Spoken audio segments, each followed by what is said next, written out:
mes chers compatriotes, depuis le 30 juillet dernier, nous vivons dans notre chair les sanctions d'une ampleur sans précédent prises contre notre pays, le Niger, et son peuple suite aux événements du 26 juillet 2023. Ces sanctions visent notamment à nous priver des ressources financières indispensables au fonctionnement de nos institutions, à entraver notre vie quotidienne et à étouffer notre économie et le petit commerce. En outre, ces sanctions vont jusqu'à priver délibérément nos laborieuses populations de tout approvisionnement en produits alimentaires et pharmaceutiques. Finalement, comme s'il y avait un plan visant le démantèlement de notre pays, la CEDEAO s'apprête à agresser le Niger en mettant sur pied une armée d'occupation en complicité avec une puissance qui est étrangère à notre espace communautaire et à notre continent. Ces sanctions sont illégales parce que contraires au principe d'intégration, de solidarité et de libre circulation dans une communauté telle que la CEDEAO.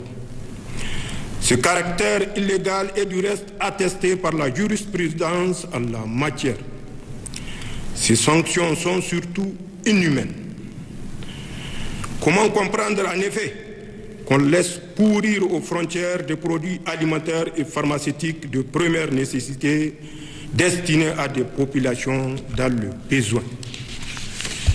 Comment comprendre que l'on impose à des populations des sanctions qui vont jusqu'à les priver de courant électrique en laissant les malades mourir dans les hôpitaux?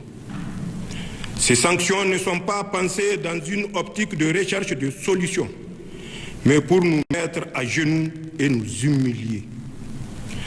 Comme vous le savez, elles ont été prises sans consultation préalable, ni des autorités de transition, ni des instances régionales, ni des parlements nationaux, ni des populations sœurs des pays de la communauté. Nigériennes, Nigériens, mes chers compatriotes, ceux qui ont pris ces sanctions cruelles et menacent de tuer des milliers de Nigériens espèrent ainsi les diviser et imposer à notre vaillant peuple leur volonté. Ils pensent pouvoir nous contraindre à accepter par la force ce qui est profondément inacceptable, car contraire à nos intérêts vitaux et à nos valeurs cardinales. Ils veulent isoler notre pays à un moment où notre peuple a le plus besoin de la solidarité communautaire pour mieux faire face au terrorisme et à l'insécurité. Ils ne semblent pas mesurer l'ampleur de contre-coup qu'une agression militaire contre le Niger aurait sur toute la région. Ils semblent ignorer que c'est en grande partie grâce au professionnalisme et à la vaillance de nos forces de défense et de sécurité que le Niger est resté le verrou qui empêche les hordes de terroristes de déstabiliser l'ensemble de notre région. Heureusement, dans plusieurs pays voisins, comme lointains, membres de la communauté ou non, des leaders visionnaires et des populations solidaires ont exprimé et expriment leur opposition à toute intervention qui ouvrirait une véritable boîte de Pandore.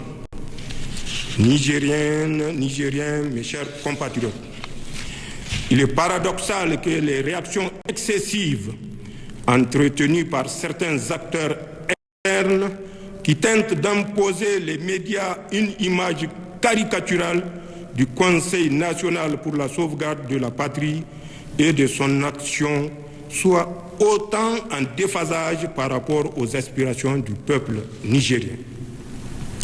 La réaction populaire observée dans tout le pays démontre pourtant à suffisance que l'action des forces de défense et de sécurité regroupées au sein du Conseil national pour la sauvegarde de la patrie répond clairement à l'exaspération de l'écrasante majorité du peuple nigérien qui se sent délivré. Nigériennes, Nigériens, mes chers compatriotes, je affirme ici que notre ambition n'est pas de confisquer le pouvoir. Je réaffirme aussi notre disponibilité à tout dialogue pour autant qu'il tienne compte des orientations voulues par le peuple nigérien, fier et résilient.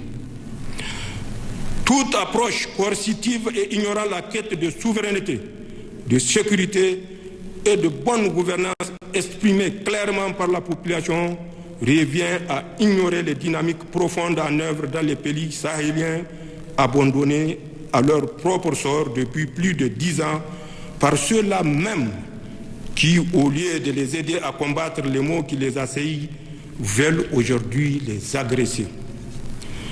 À la vérité, la prise de pouvoir par les forces de défense et de sécurité, aussitôt fermement soutenue par nos vaillantes populations, s'inscrit dans un contexte de rejet des modèles sécuritaires et de mauvaise gouvernance faite d'injustice, de corruption, mise en œuvre par des régimes qui se prétendent démocratiques